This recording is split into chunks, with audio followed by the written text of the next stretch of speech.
Medok'tan Garcinia Gel 8'de sağlığı sunar. 8'de sağlık kaldığı yerden devam ediyor. Şimdiki konuğumuz Şeyma Gümüş. Hoş geldiniz. Hoş bulduk, merhabalar. Hoş geldiniz. Nasılsınız? Teşekkür ederim, sizler nasılsınız? Bizler de Çok iyiyiz. teşekkürler. Şeyma Hanım, şimdi sormak istiyorum. Aslında ayak sağlığı için rutin bakımlara ihtiyacımız var, ayak bakımları için. Çok da duyarız, en doğru yer bir podologlar deriz ama podolog kimdir bilmeyen izleyicilerimiz için, hani bir de sizden dinlesek, kimdir, ne iş yapar? Podologlar üniversitelerden mezun olmuş, ayak sağlığı üzerine eğitim almış kişilerdir. Ayak sağlığı dediğimizde tırnak hastalıkları, tırnak mantarı, deforme tırnak, batık tırnak, tırnak şekil bozuklukları, ikiye ayrılmalar, sararmalar gibi problemler ve bunlarda nasıl işlemler yapacağımızı öğreniyoruz. Bunun haricinde nasır ve sihirli temizleme, bası problemlerinizden kaynaklı kemik deformitelerinin yarattığı ayak problemleri hakkında detaylı bilgiler alıp bizim danışanlarımıza da hizmet veriyoruz. Kışın ayak kokusu neden olur? Aslında ayak kokmaz. Eller ve ayaklar kokmaz. Eğer bir koku varsa burada bir bakteri ya da mantar söz konusudur. O yüzden de buna dikkat ediyor olmamız lazım. Bunu yaratan etkenler neler? Ayakkabılarımız hava almıyor olabilir. Duş sonrası ayakkabılarımızı ıslak giyiyor olabilir. Çünkü bakteri ve mantarın üremesi için bir nemli ortam, bir de kapalı ortama ihtiyacı var. Bu süreçte eğer nemli bırakıyorsanız ayaklarınızı, kışın biliyorsunuz ayakkabılar hava almıyor, yağmur yağabiliyor, terleyebiliyor ya da naylon ayak terlik çoraplar giyebiliyoruz. Bunlar da yine ayaklarımızı terletiyor.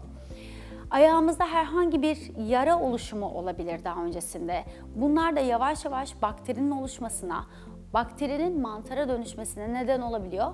Bunlar bize koku olarak kendini gösteriyor. Ayağımız kokuyorsa bakteri ve mantardan kesinlikle şüpheleneceğiz. Evet, ya da nefes alan çorap ya da ayakkabıları tercih etmek gerekiyor değil mi? Evet, eğer ayaklarımız kokuyorsa bazen hatta şunu söylüyorlar. Ayakkabımı değiştirdim, çorabımı değiştirdim, ayağımı yıkamama rağmen ayağım kokuyor. Genellikle aslında en büyük şikayetimiz burada.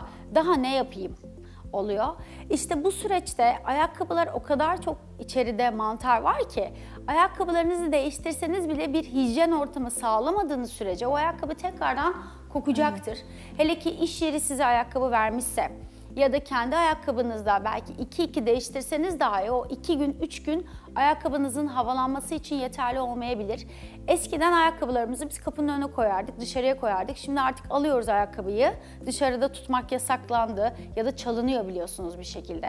O yüzden de hep kapalı dolaplara koymamız gerekiyor. Ayakkabılar hava almıyor. Evet. Yine hali hazırda o ayakkabılar mantar ve bakterinin üremesi için güzel bir ortam oluyor. Maalesef. Çoraplarımızı da çok yüksek ısıda yıkamamız gerekiyor eğer bir mantarımız varsa ve sürekli yenilememiz gerekiyor çoraplarımızı. Dediğiniz gibi de gümüş içerikli çoraplar, hava alan çoraplar giymeniz gerekiyor. Sentetik çoraplar giydiğinizde, naylon çoraplar giydiğinizde yine mantar ve bakteri üremesine neden olacaktır. Ayaklarınızı evde tuzlu suda bekletebilirsiniz. Çok daha farklı işlemler var ama benim ilgi alanım olmadığı için buradan söylemem doğru olmayacaktır. Evde kendi yöntemlerinizle yine suların içerisinde bekleterek farklı yine araştırma yaparak kullanabilirler. Bunun haricinde bir de ayak mantarının, bakterinin üremesini engelleyen ayak spreyleri, ayakkabı spreyleri de kişiler kullanabilirler. Evet. Mantardan bahsetmişken ayak mantarı kimlerde görülür? Tırnak mantarları sistemik rahatsızlığı olan kişilerde yoğunlukla görünür. Çünkü dolaşım probleminden kaynaklı oksijenler ayağımıza en son gidiyor. Vitaminler, mineraller en uzakta olduğu için bu sefer bu dolaşım probleminden kaynaklı tırnaklar kalınlaşabiliyor, sararabiliyor ya da dış etkenlere karşı daha açık olabiliyor. Bir vurma, herhangi bir batma gibi problem yaşadığınızda hemen mantara dönebiliyor. Burada dikkatli olmak lazım. Bağışıklık sistemimizi muhakkak güçlü tutacağız. Bunun haricinde bir batık tırnağınız varsa, yani deforme tırnak diyeyim en geniş anlamıyla, herhangi bir probleminiz varsa mantara açık alan vermiş oluyorsunuz. Çünkü mantar kapalı alanı sever, nemli ortamı sever. Bir de açık bir ortam buldu mu, bağışıklıkta da eğer küçücük bir düşme gördü mü mantar çok rahat bulaşabiliyor. Bulaşıcı zaten. Mesela en önemli şey bize gelenler mantarın genetik olduğu düşünülüyor. Benim babamda da var, babamın dedemde de vardı, işte annemde de var. Bu genetik olarak algılanıyor ama değil. Bu aslında aile içerisinde birbirlerine bulaştırdıkları anlamına geliyor. O yüzden de eğer sizin tırnak mantarınız varsa ve genel olarak evde kardeşlerinizle ya da annenizle çoraplarınızda bir kullandırıyorsanız, siz ne kadar bir şeyleri yapmaya çalışsanız da o tırnak mantarı sürekli orada ürediği için alanı boş bırakmayacaktır. Tırnak mantarında çok geniş kapsamlı uygulama yapıyor olmak çok önemli. Bunun haricinde bazen doğuştan tırnaklarımızda da deformeler oluyor. Bazen böyle iltihaptan sonra yine sararmalar olabiliyor. Küçüklerden itibaren deforme tırnakla doğmuş olan kişiler var. Tırnak mantarına dönebiliyor. Aralarda tırnağımızı vurduk, top oynadık, tırnağımız düştü. Yürüyen ya da aktif sporcularda diyeyim, yine tırnak problemleri olduğunda da dikkat etmezsek yine tırnak mantarına dönüşebiliyor ve etrafımızdaki kişilere de bakıyor olmamız lazım. Aslında biraz bahsettiniz ama tırnak mantarının neden oluştuğu ile ilgili, ama en azından hani koruma olarak nelere dikkat etmeliyiz? Tırnak mantarında ondan bahsederseniz en azından. Tırnaklarımızı düzgün keseceğiz. En önceliğimiz. Çoraplarımızı hava alan ya da gümüş içerikli çoraplar kullanacağız. Hava alan ayakkabılar kullanacağız. Çok uzun süre ojeyle kalmayacağız, bayanlar için özellikle. Sürekli tırnaklarımızı kontrol edeceğiz. Tırnak mantarı pat diye hemen olmaz ve bütün tırnağınızı tutmaz. O yüzden düzenli kontroller sağlarsanız, küçük bir tırnağınızda sararma gördüğünüzde, küçük bir çizgi gördüğünüzde bunu dikkate almanız gerekiyor. Çok uzun süre hiçbir şey yapmıyoruz. Aman diyoruz, geçiştiriyoruz, bir fark ediyoruz orada bir değişiklik var, dur şöyle yaparım derken bir bakıyoruz ki tırnak almış gitmiş.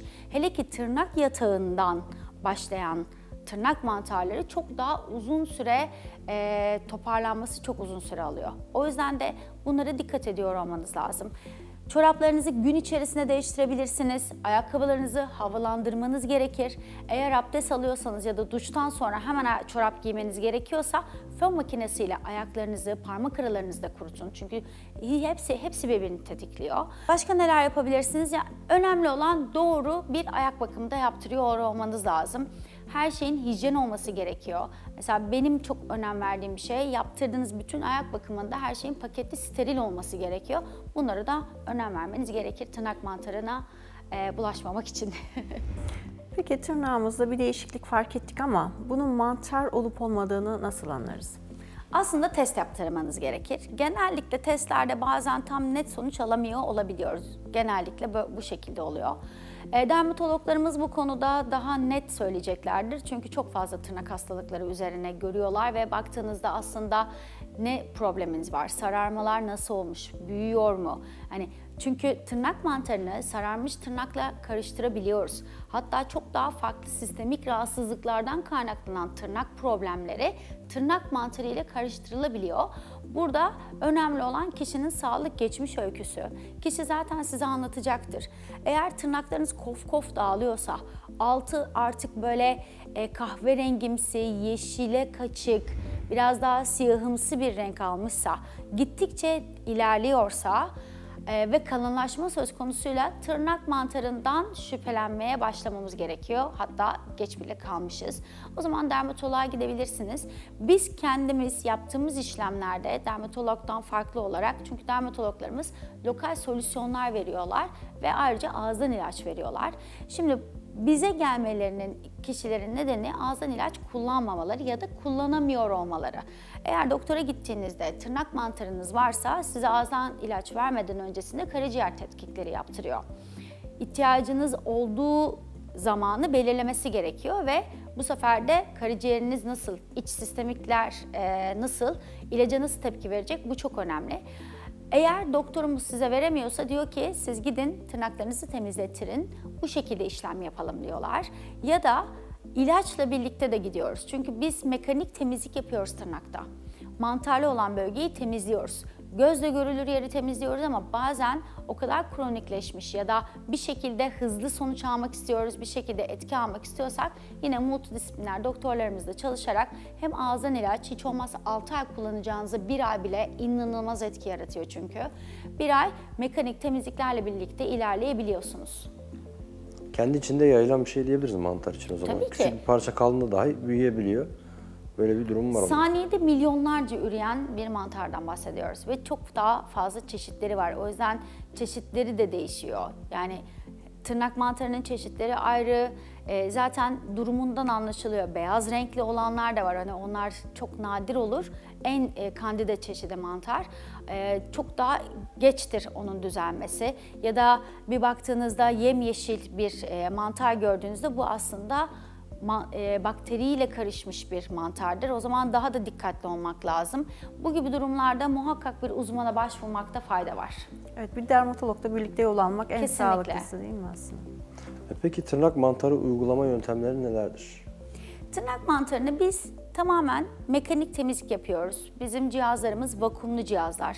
En önemlisi bu, çünkü etrafta aerosoller yüzünden temizlik yaparken hem bizler çalışanlar olarak hem de sizlerin sağlığını korumak en büyük hedefimiz. Steril hijyen malzemeler kullanıyoruz. Problemli bölgeyi temizliyoruz. Burada çok önemli problemli bölgeyi temizlemek, çünkü sağlıklı tırnağı ayırt ediyor olmanız lazım. Birçok tırnaklarda bazı alanlar temiz, bazı alanlar problemli olabiliyor. Problemli yerleri alırken, tam güzel temizlik yaparken sağlıklı tırnak kalacak şekilde yapıyor olmamız lazım. Bazen dibe kadar da tırnak mantarı oluyor. Tırnak yatağına zarar vermememiz gerekiyor. Sonuçta gelirken tırnağın da sağlıklı gelmesine önem veriyoruz.